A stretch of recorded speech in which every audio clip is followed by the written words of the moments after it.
தொடக்க நூல் 21ஆம் அதிகாரம். ஆண்டவர் தாம் கூறியிருந்தபடி சாராவை கண்ணோக்கினார். ஆண்டவர் தம் வாக்குறுதிக்கேற்ப சாராவுக்கு செய்தருளினார். கடவுள் வாக்களித்தபடி குறிப்பிட்ட அதே காலத்தில் சாரா கருத்தாங்கி ஆபிரகாமுக்கு அவரது முதிர்ந்த வயதில் ஒரு மகனை பெற்றெடுத்தார். ஆபிரகாம் தமக்கு பிறந்த சாரா தமக்கு பெற்றுக் கொடுத்த மகனுக்கு ஈசாக் என்று பெயரிட்டார். கடவுள் கட்டளையிட்டபடி ஆபிரகாம் தம் மகன் ஈசாக்கு பிறந்த 8ஆம் நாளன்று அவனுக்கு விருத்த சேதனம் செய்தார். அவருடைய மகன் ஈசாக்கு அவருக்கு பிறந்த பொழுது அவருடைய வயதோ 100. அப்பொழுது சாரா, கடவுள் என்னை சிரிக்க வைத்தார் என்றும் இதை கேட்கும் அனைவரும் என்னோடு சிரிப்பர் என்றும் சொன்னார். மீண்டும் அவர் சாரா தம் புதல்வர்களுக்கு பால் ஊட்டுவார் என்று ஆபிரகாமிடம் யாராவது சொல்லி இருப்பார்களா? ஆயினும் இதோ அவரது முதிர்ந்த வயதில் நான் ஒரு மகனை பெற்றெடுத்துள்ளேன் என்றார். அந்த குழந்தை வளர்ந்து பால் குடியும் மறந்து அப்படி பால் குடிப்பதை நிறுத்திய நாளன்று ஆபிரகாம் பெரியதொரு விருந்து அளித்தார். ஆகாரும் இஸ்மவேலும் வெளியேற்றப்படல். பின்னர் எகிப்தியாளரான ஆகார் ஆபிரகாமுக்கு பெற்றெடுத்த மகன் சிரித்து விளையாடுவதை சாரா கண்டு ஆபிரகாமை நோக்கி, இந்த பணிப்பெண்ணையும் அவள் மகனையும் துரத்திவிடும். ஏனென்றால் பணிப்பெண்ணின் மகன் என் மகன் ஈசாக்குடன் பங்காளியாய் இருக்கக்கூடாது என்றார். தம் மகனுக்கு எதிரான இவ்வார்த்தை ஆபிரகாமுக்கு மிகுந்த வேதனை அளித்தது. அப்போது கடவுள் ஆபிரகாமை நோக்கி, பையனையும் பணிப்பெண்ணையும் குறித்து வேதனைப்படாதே. சாரா உனக்கு சொல்வதையெல்லாம் அப்படியே செய். ஏனெனில் ஈசாக்கின் மூலமே உன் வழிமரபு விளங்கும். உன் பணிப்பெண்ணின் மகனும் உன் வித்தாயிருப்பதால் அவனிடமிருந்தும் இனம் ஒன்று தோன்ற செய்வேன் என்றார். எனவே ஆபிரகாமும் காலையில் எழுந்து அப்பத்தையும் தோற்பையும் நிறைய தண்ணீரை எடுத்து ஆகாரிடம் கொடுத்தார். அவற்றை அவள் தோள்மேல் வைத்து குழந்தையையும் அவளுடன் அனுப்பி வைத்தார். அவளும் புறப்பட்டு போய் பெயர்சேபா என்னும் பாலை நிலத்தில் அலைந்து திரிந்தாள். தோற்பையில் இருந்த தண்ணீர் தீர்ந்த பின் அவள் புதர் ஒன்றின் அடியில் குழந்தையை கிடத்தினாள். பின்பு அவள் முன்புறம் சென்று அம்பு எறி தூரத்தளவில் உட்கார்ந்து கொண்டாள். குழந்தை சாவதை பார்க்க சகியேன் என்று கூறி முன்புறம் இருந்து கொண்டே கூக்குரலிட்டு அழுதாள். அப்போது கடவுள் பையனின் அழுகுரலை கேட்டார். ஆண்டவரின் தூதர் வானத்து நின்று ஆகாரை கூப்பிட்டு, ஆகார், உனக்கு நிகழ்ந்தது என்ன? அஞ்சாதே. ஏனெனில் கிடத்தி இருக்கிற இடத்து நின்று பையனின் அழுகுரலை கடவுள் கேட்டருளினார். நீ எழுந்து பையனை தூக்கிவிடு, அவனை உன் கையில் பிடித்துக்கொள். ஏனெனில் அவனிடமிருந்து பெரிய இனம் ஒன்று தோன்ற செய்வேன் என்றார். அப்பொழுது கடவுள் அவள் கண்களை திறந்துவிட அவள் நீருள்ள கிணற்றை கண்டாள். அவள் அங்கு சென்று தோற்பையை நீரால் நிரப்பி பையனுக்கு குடிக்க கொடுத்தாள். கடவுளும் பையனோடு இருந்தார். அவன் வளர்ந்து பாலை நிலத்தில் குடியிருந்தான். அம்பு எய்வதில் வல்லவனானான். அவன் பாரான் என்னும் பாலை நிலத்தில் வாழ்ந்து வருகையில் அவன் தாய் எகிப்து நாட்டை சார்ந்த ஒரு பெண்ணை அவனுக்கு மணமுடித்து வைத்தாள். ஆபிரகாம் அபிலமுக்கு உடன்படிக்கை. அக்காலத்தில் அபிலமுக்கு தன் படைத்தலைவன் பிக்காலோடு வந்து ஆபிரகாமை நோக்கி, நீர் செய்கிற யாவற்றிலும் கடவுள் உம்முடனே இருக்கிறார். ஆகையால் எனக்கும் என் புதல்வருக்கும் என் இனத்தாருக்கும் நீர் வஞ்சனை செய்யாமல் உமக்கு நான் இரக்கம் காட்டியது போல எனக்கும் நீர் பிழைப்புக்காக வந்த இந்த நாட்டிற்கும் நீர் இரக்கம் காட்டுவதாக கடவுள் பேரால் ஆணையிட்டு எனக்கு வாக்களியும் என்றான். அதற்கு ஆபிரகாம், அவ்விதமே ஆணையிட்டு வாக்களிக்கிறேன் என்று கூறினார். பிறகு அபிலமுக்கின் ஊழியர்கள் கைப்பற்றியிருந்த நீருள்ள கிணறு ஒன்றை பற்றி அவனிடம் ஆபிரகாம் முறையிட்டார். அபிலமுக்கு அதற்கு மறுமொழியாக, இந்த காரியத்தை செய்தவன் யார் என்று எனக்கு தெரியாது, நீரும் அதை எனக்கு தெரிவிக்கவில்லை. இன்று நான் இதை பற்றி கேள்விப்படுகிறேன் என்றான். பின் ஆபிரகாம் ஆடு மாடுகளை அபிலமுக்கிடம் கொண்டு வந்து கொடுக்க அவர்கள் இருவரும் ஒருவரோடு ஒருவர் உடன்படிக்கை செய்து கொண்டனர். அப்பொழுது ஆபிரகாம் மந்தையை நின்று 7 பெண் ஆட்டுக்குட்டிகளை பிரித்தெடுத்து தனியாக நிறுத்தினார். அபிலமுக்கு ஆபிரகாமை நோக்கி, நீர் இவ்வேழு பெண் ஆட்டுக்குட்டிகளை தனியாக நிறுத்தி வைத்திருப்பதன் காரணம் என்ன என்று கேட்டான். அவர், இந்த கிணற்றை தோண்டியது நான் தான் என்பதற்கு சான்றாக நீர் இந்த பெண் ஆட்டுக்குட்டிகள் 7ஐயும் என்னிடமிருந்து பெற்றுக்கொள்ளும் என்றார். அதன் காரணமாக அந்த இடம் பெயர்செபா என்று அழைக்கப்பட்டது. ஏனென்றால் அங்குதான் இருவரும் ஆணையிட்டு வாக்களித்து கொண்டனர். இவ்வாறு பெயர்செபாவில் உடன்படிக்கை செய்து கொண்டார்கள். இதன் பின் அபிலமுக்கும் அவன் படைத்தலைவன் பிக்கோலும் பெலிஸ்தியர் நாட்டிற்கு திரும்பி சென்றனர். ஆபிரகாமோ பெயர்சபாவில் ஏசால் மரத்தை நட்டு அங்கு என்றும் வாழும் இறைவனாகிய ஆண்டவரின் திருப்பெயரை தொழுதார். அவர் பெலிஸ்தியர் நாட்டில் நெடுங்காலம் குடியிருந்தார். 22ஆம் அதிகாரம். ஈசாக்கை பலியிட ஆபிரகாமுக்கு கட்டளை. நிகழ்ச்சிக்கு பின் கடவுள் ஆபிரகாமை சோதித்தார். அவர் அவரை நோக்கி, ஆபிரகாம் என அவரும் இதோ அடியேன் என்றார். அவர், உன் மகனை நீ அன்பு கூறும் உன் ஒரே மகனான ஈசாக்கை அழைத்து கொண்டு மோரியா நிலப்பகுதிக்கு செல். அங்கு நான் உனக்கு காட்டும் மலைகளில் ஒன்றின் மேல் எரிபலியாக அவனை நீ பலியிட வேண்டும் என்றார். அவ்வாறே ஆபிரகாம் அதிகாலையில் எழுந்து தமது கழுதைக்கு சேணமிட்டு தம் வேலைக்காரர்கள் இருவரையும் தம் மகன் ஈசாக்கை அழைத்து கொண்டு எரிபலிக்கு வேண்டிய விறகு கட்டளைகளை வெட்டிய பின் கடவுள் தமக்கு குறிப்பிட்டிருந்த இடத்தை நோக்கி புறப்பட்டு சென்றார். 3ஆம் நாள் ஆபிரகாம் கண்களை உயர்த்தி அந்த இடத்தை தூரத்திலிருந்து பார்த்தார். உடனே ஆபிரகாம் தம் வேலைக்காரர்களை நோக்கி, நீங்கள் கழுதையோடு இங்கேயே காத்திருங்கள், நானும் பையனும் அவ்விடம் சென்று வழிபாடு செய்த பின் உங்களிடம் திரும்பி வருவோம் என்றார். பின்னர் ஆபிரகாம் எரிபலிக்கு வேண்டிய விறகு கட்டளைகளை எடுத்து தம் மகன் ஈசாக்கின் மீது வைத்தார். நெருப்பையும் கத்தியையும் தம் கையில் எடுத்து கொண்டார். இவ்வாறு இருவரும் சேர்ந்து சென்றனர். அப்பொழுது ஈசாக்கு தன் தந்தையாகிய ஆபிரகாமை நோக்கி, அப்பா என அவர், என்ன மகனே என்று கேட்டார். அதற்கு அவன், இதோ நெருப்பு விறகு கட்டைகளும் இருக்கின்றன, எரிபலிக்கான ஆட்டுக்குட்டி எங்கே என்று வினவினான். அதற்கு ஆபிரகாம், எரிபலிக்கான ஆட்டுக்குட்டியை பொறுத்த மட்டில் கடவுளை பார்த்து கொள்வார் மகனே என்றார். இருவரும் சேர்ந்து தொடர்ந்து நடந்தனர். ஆபிரகாமுக்கு கடவுள் குறிப்பிட்டு சொல்லிய இடத்தை அவர்கள் அடைந்தனர். அங்கே ஆபிரகாம் ஒரு பலிபீடம் அமைத்து அதன் மேல் விறகு கட்டைகளை அடுக்கி வைத்தார். பின் தம் மகன் ஈசாக்கை கட்டி பீடத்தின் மீதிருந்த விறகு கட்டைகளின் மேல் கிடத்தினார். ஆபிரகாம் தம் மகனை வெட்டுமாறு தம் கையை நீட்டி கத்தியை கையில் எடுத்தார். அப்பொழுது ஆண்டவரின் தூதர் வானத்து நின்று, ஆபிரகாம், ஆபிரகாம் என்று கூப்பிட அவர், இதோ அடியேன் என்றார். அவர், பையன் மேல் கை வைக்காதே, அவனுக்கு எதுவும் செய்யாதே, உன் ஒரே மகனையும் எனக்கு பலியிட நீ தயங்கவில்லை என்பதிலிருந்து நீ கடவுளுக்கு அஞ்சுபவன் என்று இப்போது நான் அறிந்து கொண்டேன் என்றார். அப்பொழுது ஆபிரகாம் தம் கண்களை உயர்த்தி பார்த்தார். இதோ முட்செடியில் கொம்பு மாட்டிக்கொண்டு நின்ற ஒரு ஆட்டுக்கிடாயை கண்டார்.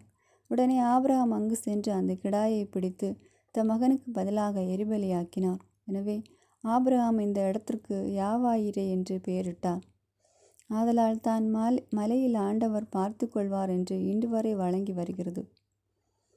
ஆண்டவரின் தூதர் ஆபிரகாமை வானத்து நின்று மீண்டும் அழைத்து, ஆண்டவர் கூறுவது இதுவே, நான் என் மீது ஆணையிட்டு கூறுகிறேன், உன் ஒரே மகனை எனக்கு பலியிட தயங்காமல் இவ்வாறு செய்தாய். ஆதலால் நான் உன் மீது உண்மையாகவே ஆசி பொழிந்து விண்மீன்களைப் போலவும் கடற்கரை மணலைப் போலவும் உன் வழிமரபை பலுகி பெருக செய்வேன். உன் வழிமரபின் தன் பகைவர்களின் வாயிலை உரிமையாக்கி கொள்வார். மேலும் நீ என் குரலுக்கு செவி கொடுத்ததனால் உலகின் அனைத்து இனத்தவரும் உன் வழிமரபின் மூலம் தங்களுக்கு ஆசி கூறிக்கொள்வர் என்றார். பின் ஆபிரகாம் தம் வேலைக்காரரிடம் திரும்பி வந்தார். அவர்கள் ஒன்று சேர்ந்து பெர்சபாவுக்கு திரும்பி சென்றார்கள். அங்கேயே ஆபிரகாம் வாழ்ந்து வந்தார். நாகோரின் வழிமரபினர்.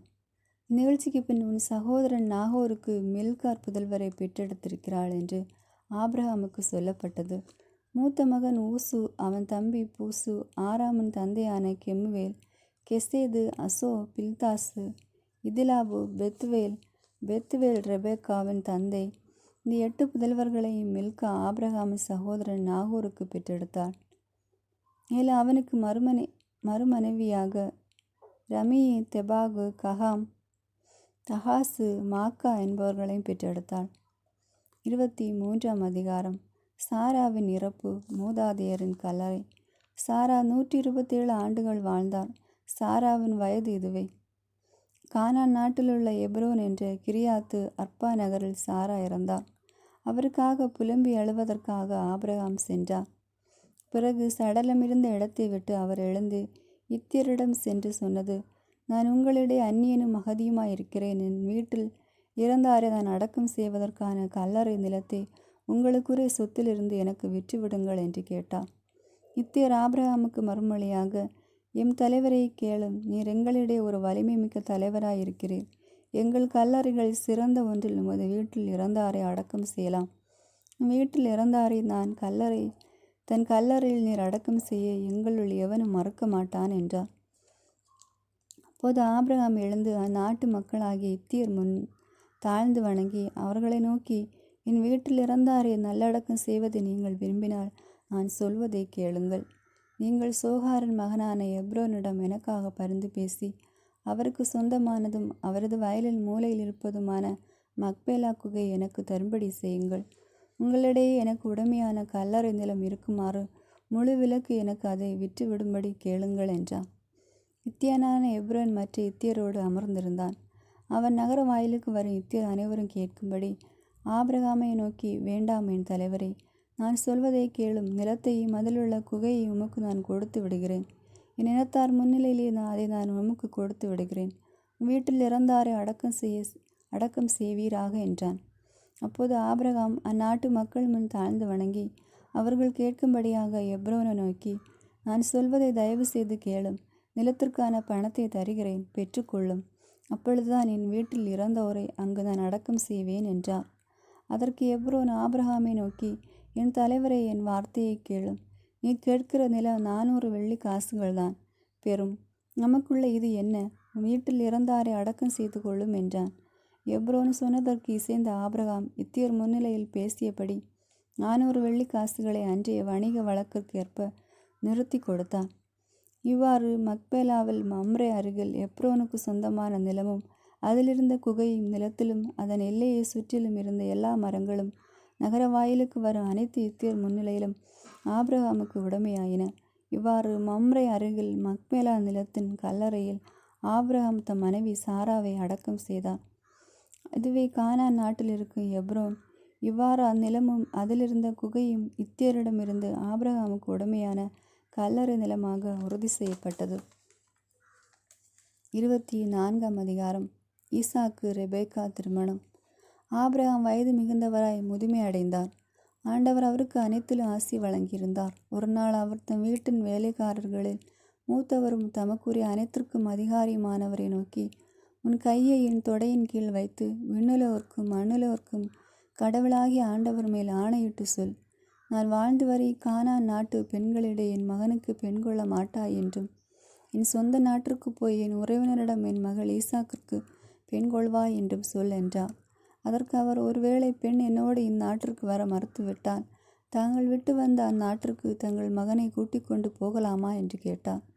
அதற்கு ஆபிரகாம், அங்கே என் மகனை ஒரு காலம் கூட்டிக் கொண்டு போகாதே, கவனமாயிரு. என் தந்தை வீட்டு நின்று நான் பிறந்த நாட்டு நின்றும் என்னை அழைத்து வந்து என்னோடு பேசி இந்த நாட்டை உன் வழிவரவினருக்கு தருவேன் என்று ஆணையிட்டு கூறிய அந்த விண்ணுலகின் கடவுளாகிய ஆண்டவரை உனக்கு முன் தம் தூதரை அனுப்பி வைப்பாய். நீ போய் அங்கே என் மகனுக்கு பெண்கொள். உன்னோடு வர அப்பெண் விரும்பாவிடில் எனக்கு நீ அளித்த வாக்குறுதி நின்று விடுதலை பெறுவாய். என் மகனை மட்டும் அங்கே கூட்டிக் கொண்டு போகாதே என்றார். அவ்வாறே அவ்வேலைக்காரரும் தம் தலைவர் ஆபிரகாமின் தொடையின் கீழ் கையை வைத்து அக்காரியத்தை குறித்து வாக்குறுதி அளித்தார். பின் தம் தலைவரின் ஒட்டகங்களிலிருந்து 10 ஒட்டகங்களை அவிழ்த்து கொண்டு அவருக்குரிய எல்லாவற்றிலும் சிறந்தவற்றை தம் கையோடு எடுத்துக்கொண்டு மெசபொத்தாமியாவிலிருந்து நாகோர் நகர் நோக்கி புறப்பட்டு சென்றார். பெண்கள் தண்ணீர் எடுக்க வரும் மாலை நேரத்தில் நகர்ப்புறம் இருந்த கிணற்றின் அருகில் ஒட்டகங்களுக்கு தண்ணீர் காட்டுமாறு அவர் அவற்றை மண்டியிட செய்தார். அப்போது அவர் சொன்னது, என் தலைவர் ஆபிரகாமின் கடவுளாகிய ஆண்டவரே, எனக்கின்று வெற்றி அளித்தருளும். என் தலைவர் ஆபிரகாமுக்கு இரக்கம் காட்டும். இதோ நான் நீரூற்றின் அருகில் நிற்கிறேன். நகர மக்களின் புதல்வியர் தண்ணீர் எடுக்க இங்கே வருவார்கள். அப்பொழுது நான் தண்ணீர் பருகும்படி உன் குடத்தை சாய்த்து கொடு என்று கேட்க, குடியுங்கள், மேலும் உங்கள் ஒட்டகங்களுக்கு குடிக்க தண்ணீர் இறைத்து ஊற்றுவேன் என்று இந்த இளம்பெண் மறுமொழி சொல்வாளோ? அவளை ஊழியனாகிய ஈசாக்கிற்கு உம்மால் தெரிந்து கொள்ளப்பட்டவள் ஆவாளாக. நீர் என் தலைவருக்கு பேரன்பு காட்டினீர் என்று இதனால் நானும் அறிந்து கொள்வேன் என்றார். அவர் இவ்வார்த்தைகளை தமக்குள் சொல்லி முடிக்கும் முன்பே இதோ ரெபேக்கா தம் தோள் மீது குடத்தை வைத்து கொண்டு வந்தார். அவர் ஆபிரகாமின் சகோதரர் நாகோருக்கும் அவர் மனைவி மில்காவுக்கும் பிறந்த பெத்துவேலில் மகள். அவள் எழில்மிக்க தோற்றமுடையவள், ஆண் தொடர்பு அறியாத கன்னிப்பெண். அவர் நீரூற்றுக்குள் இறங்கி குடத்தை நிரப்பிக்கொண்டு மேலேறி வந்தார். ஆபிரகாமின் வேலைக்காரர் அவரை சந்திக்க ஓடி சென்று, உன் குடத்தினின்று எனக்கு கொஞ்சம் தண்ணீர் குடிக்க தருவாயா என்று கேட்டார். உடனே அவரும், குடியுங்கள் ஐயா என்று விரிந்து தம் குடத்தை தோளில் நின்று இறக்கி அவருக்கு குடிக்க கொடுத்தான். அவர் குடித்து முடித்ததும் மீண்டும் அவரை நோக்கி, உங்கள் ஒட்டகங்களும் குடித்து முடியும் மட்டும் நான் தண்ணீர் கரைத்து கொடுப்பேன் என்றான். குடத்தை நீரிய தொட்டியில் விரைவாய் ஊற்றிவிட்டு மேலும் தண்ணீர் இறைக்க நீரூற்றுக்குள் ஓடி சென்று ஒட்டகங்கள் அனைத்திற்கும் தண்ணீர் இறைத்து ஊற்றினார். அந்த வேலைக்காரர் இதை கண்டு வாயடைத்து போய் தமது பயணத்திற்கு ஆண்டவர் வெற்றி அளித்தாரா இல்லையா என்று அறியும்படி அவரை பார்த்து கொண்டிருந்தார். ஒட்டகங்கள் நீர் குடித்து முடித்த பின் அவருக்கு 6 கிராம் நிறையுள்ள பொன் முக்கணியும் 120 கிராம் நிறையுள்ள 2 காப்புகளும் கொடுத்தார். பின்னர் அவரை நோக்கி, நீ யாருடைய மகள் சொல், உன் தந்தையின் வீட்டில் நாங்கள் இரவு தங்குவதற்கு இடம் இருக்குமா என்று வினவினார். அவரோ மறுமொழியாக, நாகோருக்கு மில்கா பெற்ற மகனான பெத்துவேலின் மகள் நான் என்றார். மேலும் எங்கள் வீட்டில் வைக்கோலும் தீவனமும் மிகுதியாக இருப்பதுமின்றி தங்குவதற்கு இடமும் உண்டு என்றான். அந்த மனிதர் ஆண்டவரை வணங்க தொழுதி, என் தலைவர் ஆபிரகாமின் ஆண்டவர் போற்றி போற்றி, என் தலைவருக்கு அவர் காட்டியிருந்த பேரன்பையும் உண்மையையும் விட்டு விலகவில்லை. என் தலைவரின் சகோதரன் வீட்டிற்கு வரும் வழியில் அவர் என் முன்னே சென்றார் என்றார். அந்த இளம்பெண் ஓடி சென்று தன் தாயின் வீட்டில் உள்ளோருக்கு நிகழ்ச்சிகளை பற்றி கூறினார். ரெபேக்காவுக்கு லபான் என்று சகோதரன் இருந்தான். அவன் வெளியே வந்து அந்த மனிதரை பார்க்க நீரூற்றை நோக்கி ஓடினான். ஏனெனில் தன் சகோதரி அணிந்திருந்த முக்காணியையும் கை காப்புகளை அவன் கண்டிருந்தான்.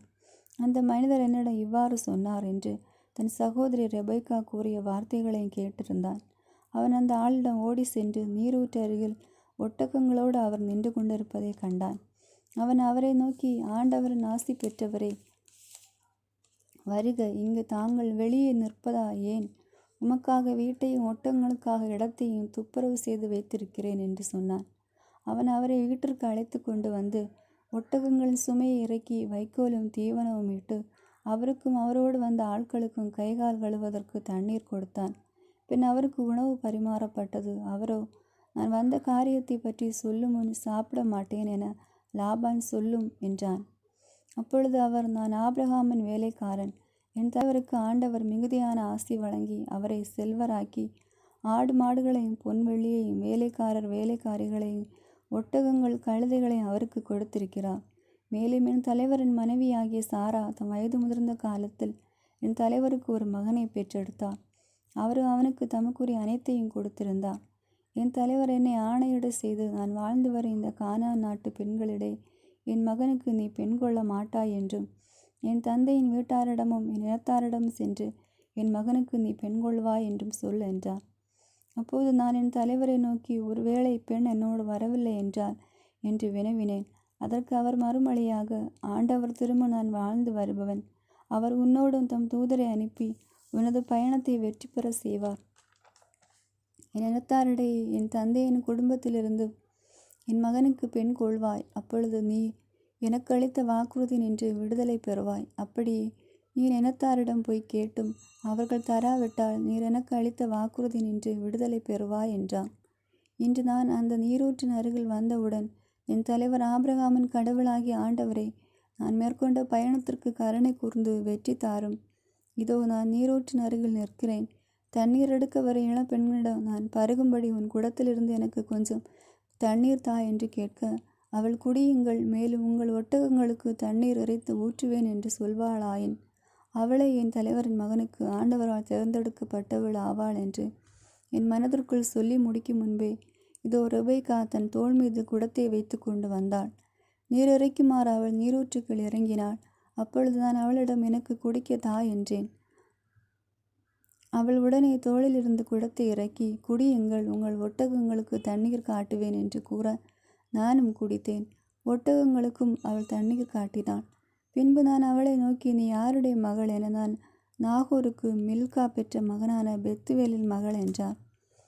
உடனே நானும் அவள் மூக்கில் மூக்கணியும் அவள் கையில் காப்புகளை அணிவித்தேன். மேலும் நான் ஆண்டவரை வணங்கி தொழுது, ஏனெனில் என் தலைவரின் சகோதரியின் மகளை அவருடைய மகனுக்காக பெண் பேச வருமாறு நேர்வழியில் என்னை நடத்தி வந்த என் தலைவர் ஆபிரகாமின் கடவுளாகிய ஆண்டவரை போற்றினேன். இப்பொழுது நீர் என் தலைவருக்கு அன்பும் நம்பிக்கையும் காட்டுவீரா இல்லையா என்று எனக்கு தெரிவியும். அதற்கேற்பலாமே வலமோ இடமோ எங்கு ஆகிலும் திரும்பி செல்வேன் என்றார். அதற்கு லாபானும் பெத்துவேலும் மறுமொழியாக, இச்செயல் ஆண்டவரால் நிகழ்ந்துள்ளது. நாங்கள் உம்மிட இதற்கு சாதகமாகவோ பாதகமாகவோ ஒன்றும் சொல்லக்கூடாது. இதோ ரெபேக்கா உம்மன் இருக்கிறாள். ஆண்டவர் சொன்னபடி அவளும் தலைவருடைய மகனுக்கு மனைவியாகும்படி அவளை அழைத்து கொண்டு போங்கள் என்றார். ஆபிரகாமின் வேலைக்காரர் அவர்களுடைய வார்த்தைகளை கேட்டதும் ஆண்டவரை தொழுதார்.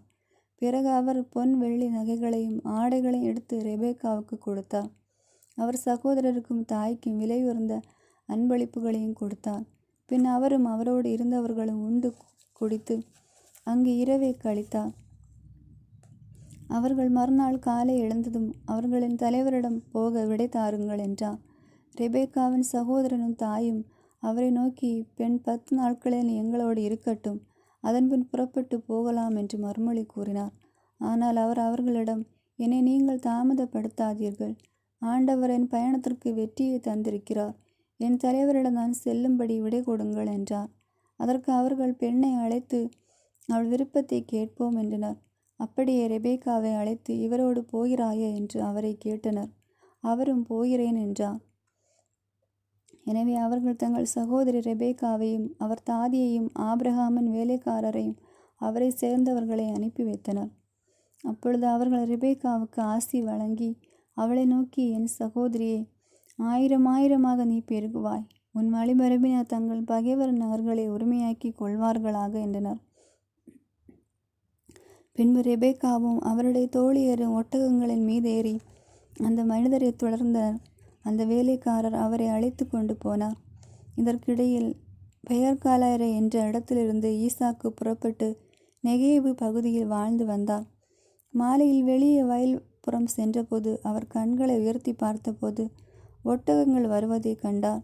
ரெபேக்காவும் கண்களை உயர்த்தி ஈசாக்கை பார்த்தார். உடனே அவர் ஒட்டகத்தை விட்டு இறங்கினார். அவர் அந்த வேலைக்காரரிடம், வயலில் நம்மை சந்திக்க வந்து கொண்டிருக்கும் அவர் யார் என்று கேட்டார். அவ்வேலைக்காரரும், அவர்தாம் என் தலைவர் என்றார். உடனே ரெபேக்கா தம் முக்காடை எடுத்து தம் மூடிக்கொண்டார். அப்பொழுது அவ்வேலைக்காரர் ஈசாக்கிடம் தாம் செய்தது அனைத்தையும் பற்றி கூறினார். ஈசாக்கு தம் தாயார் சாராவின் கூடாரத்திற்குள் ரெபேக்காவை அழைத்து சென்று மணந்து கொண்டார். அவரும் ஈசாக்குக்கு மனைவியானார். அவர் ரெபேக்கா மீது அன்பு வைத்திருந்தார். இவ்வாறு தம் தாயின் மறைவுக்கு பிறகு ஈசாக்கு ஆறுதல் அடைந்தார். 25ஆம் அதிகாரம். ஆபிரகாமின் ஏனைய வழிமரபினர். ஆபிரகாம் கெட்டூரா என்ற பெயருடைய வேறொரு பெண்ணை மணந்து கொண்டார். அவர் அவருக்கு சிம்ரான், யோக்சான், மெதான், மிதியான், இசுபாக்கு, சூவாகு என்பவர்களை பெற்றெடுத்தார். யோக்சான் சேபாவையும் தெதானையும் பெற்றான். தெதானின் புதல்வர் ஆசூரும் லெத்துமும் இலாமும் ஆவார். மிதியானின் புதல்வர் ஏபோர், ஏப்பா, ஆனேக்கு, அபிதா, எல்தாயா ஆவார். இவர்கள் அனைவரும் கெட்டூராவின் புதல்வர். ஆபிரகாம் தம் மகன் ஈசாக்கிற்கு தமக்குரிய செல்வங்கள் அனைத்தையும் கொடுத்தார். ஆனால் அவருடைய மறுமனைவியின் பிள்ளைகளுக்கு அன்பளிப்புகளை கொடுத்து தாம் உயிரோடு இருக்கும் போதே தம் மகன் ஈசாக்கிடமிருந்து பிரித்து கீழ்த்திசை நாட்டிற்கு அனுப்பிவிட்டார். ஆபிரகாமின் இறப்பு. ஆபிரகாம் 175 ஆண்டுகள் வாழ்ந்தார். அவர் முதியவராகி நிறைந்து வாழ்நாட்களை கடந்து நல்ல நரை வயதில் இறந்து தம் மூதாதையரோடு சேர்த்து கொள்ளப்பட்டார். அவர் புதல்வர்களாகிய ஈசாக்கும் இஸ்மயேலும் மம்ரே நகருக்கு கிழக்கே இத்தியனான சோவாரின் மகன் எப்ரோனுடைய நிலத்தில் இருந்த மக்மேலா குகையில் அவரை அடக்கம் செய்தனர். அவர் அந்த நிலத்தை தான் இத்தியரிடமிருந்து விலக்கி வாங்கியிருந்தார். அதில் அவர் தம் மனைவி சாராவோடு அடக்கம் செய்யப்பட்டார். ஆபிரகாம் இறந்த பின் அவர் மகன் ஈசாக்கிற்கு கடவுள் ஆசி வழங்கினார். பெயர்கலாயிரை என்ற இடத்தில் ஈசாக்கு வாழ்ந்து வந்தார். இஸ்மயேலின் வழிமரபினர். சாராவின் பணிப்பெண்ணும் எகிப்தியளுமான ஆகார் ஆபிரகாமுக்கு பெற்ற மகனான இஸ்மயேலின் வழிமரபினர் பின்வருமாறு ஆவார். பிறந்த வரிசையின்படி இஸ்மயேலின் புதல்வரின் பெயர்கள்: இஸ்மயேலின் மூத்த மகன் நெபயோத்து, கேதார், அத்பியேல், மிம்சாம், மிசுமா, தூமா, மாசா, ஆதாது, தேமா, இட்டூர், நாபிசு, கேதாமா. இவர்களே இஸ்மயேலின் புதல்வர்கள். 12 குலங்களின் தலைவர்களான இவர்கள் தம் குடியிருப்புகளுக்கு பாளையங்களுக்கும் தம் பெயர்களை இட்டனர். இஸ்மயேல் மொத்தம் 137 ஆண்டுகள் வாழ்ந்த பின் இறந்தார். அவர் இறந்ததும் தம் இனத்தாரோடு சேர்த்து கொள்ளப்பட்டார். அவர்கள் அவிலாவுக்கு சூருக்கு இடைப்பட்ட பகுதியில் வாழ்ந்து வந்தனர். இது எகிப்தியருக்கு கிழக்கே அசீரிய வரை உள்ளது. இவர்கள் தங்கள் சகோதரர்கள் அனைவரையும் விட்டு பிரிந்து வாழ்ந்தனர். ஏசா யாக்கோபின் பிறப்பு. ஆபிரகாம் மகன் ஈசாக்கின் வழிபரப்பினர் பின்வருபவர் ஆவார். ஆபிரகாம் ஈசாக்கை பெற்றார். ஈசாக்குக்கு 40 வயதான போது பதான் அராமை சார்ந்த அரேமியன் பெத்துவேலின் மகளும் அரேமியன் லாபானின் சகோதரியுமான ரெபேக்காவை மணந்து கொண்டார். ஈசாக்கு மலேடியாயிருந்த தம் மனைவிக்காக ஆண்டவரிடம் மன்றாடினார். ஆண்டவர் அவர் மன்றாட்டை கேட்டருளினார். அவர் மனைவி ரெபேக்கா கருத்தரித்தார். ஆனால் அவருடைய கருப்பையில் இருந்த புதல்வர்கள் தங்களுக்குள் முட்டி மோதி கொண்டனர். அதை உணர்ந்த அவர், எனக்கு இப்படி நடப்பது ஏன் என்று ஆண்டவரிடம் கேட்க சென்றார். ஆண்டவர் அவரை நோக்கி, உன் கருப்பையில் 2 இனங்கள் உள்ளன. உன் வயிற்றிலிருந்து ஈரினத்தார் பிரிந்திருப்பர். ஓரினம் மற்றதை விட வலிமை மிக்கதாயிருக்கும். மூத்தவன் இளையவனுக்கு பணிந்திருப்பான் என்றார். அவருக்கு பேர்காலம் நிறைவுற்ற போது 2 பிள்ளைகள் கருப்பையில் இருந்தன. முதலாவது வெளிவந்த பிள்ளை செந்நிறமாகவும் அவன் உடல் முழுவதும் முடியுமாகவும் இருந்தது. எனவே அவனுக்கு ஏசா என்று பெயரிட்டனர். 2வது பிள்ளை தன் சகோதரன் ஏசாவின் குதிங்காலை கையால் பற்றி கொண்டு வெளிவந்தான். எனவே அவனுக்கு யாக்கோபு என்று பெயரிடப்பட்டது. அவர்கள் பிறந்தபோது ஈசாக்கிற்கு வயது 60. ஏசா தலைமகன் உரிமையை விற்றுவிடல். இருவரும் வளர்ந்து இளைஞரான போது அவர்களுள் ஏசா வேட்டையில் வல்லவனாய் திறந்த வெளி மனிதனாய் வாழ்ந்து வந்தான். ஆனால் யாக்கோபு பண்புடையவனாய் கூடாரத்தில் உறவுவனாய் வாழ்ந்து வந்தான். ஏசா வேட்டையாடி வந்த உணவின் பொருட்டு ஈசாக்கு அவன் மேல் அன்பு கொண்டிருந்தார். ரெபேக்காவோ யாக்கோபின் மீது அன்பு கொண்டிருந்தார். ஒரு நாள் யாக்கோபு சுவையான கூழ் சமைத்து கொண்டிருந்த பொழுது ஏசா களைத்து போய் திறந்த வெளியிலிருந்து வந்தான். அவன் யாக்கோபிடம், தான் களைப்பாய் இருக்கிறேன், இந்த செந்நிற சுவையான கூழில் எனக்கு கொஞ்சம் கொடு என்றான். அவனுக்கு ஏதோம் என்று பெயர் வழங்கியதற்கு இதுவே காரணம். யாக்கோபு அவனை நோக்கி, உனது தலைமகன் உரிமையை இப்போது எனக்கு விற்றுவிடும் என்றான். அவன், நானோ சாகப் போகிறேன், தலைமகனுக்கு உரிமையால் எனக்கு என்ன பயன் என்றான். யாக்கோபு, இப்போது எனக்கு ஆணையிட்டு கொடு என்றான். எனவே ஏசா ஆணையிட்டு தலைமகன் உரிமையை யாக்கோபுக்கு விற்றுவிட்டான். யாக்கோபு ஏசாவுக்கு கொஞ்சம் அப்பமும் சுவையான பயிற்றங்கூழும் கொடுக்க அவனும் தன் வழியே சென்றான். ஆமீன். God bless you.